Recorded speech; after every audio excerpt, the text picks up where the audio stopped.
總統賴清德宣布，要把第三核能發電廠重新啟用的計劃送到核安會來審議，結果引發到在野黨的批評，講政府不是去年才承諾講會穩定供電。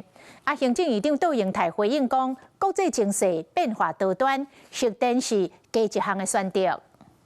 依照台電的預估，就算加上了 AI 哦，台灣到2030年也可以穩定供電啦哦。所以那時候說可以穩定供電，現在又說因為 AI 的電力超過原本的預估啦，所以是可以穩定供電。不要插話好不好？你要懂不懂這個備詢的一個禮貌啊？議會質詢爭論核電廠停機了後，敢會自行減電？國民黨立委范美玲和經濟部長金明欣為着爭後發言當場相罵，就是因為總統賴清德進前宣布，依照南北去年5月三讀通過核管法，來電月底之前會把核三定啟動計劃送到核安會審議。在野批評先做立項，當時要投下反對票。既然總統的高度都在講說，他是要感謝當時我們通過是可以通過，民進黨全數投下反對票，所以你今天沒有要表達一下當時對我們的這些污衊的道歉，甚至罷免我們的道歉嗎？國際情勢現在是變化萬端了。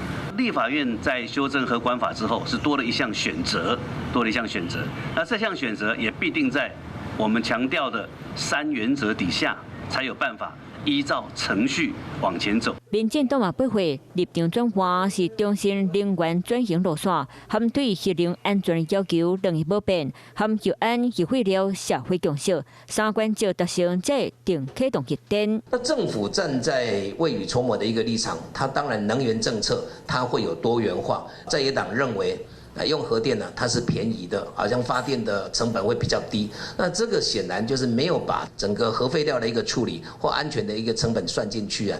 強調核電定啟動上重要的是達成社會共識，核三計劃敢會通過重新運轉，要等核安會評估。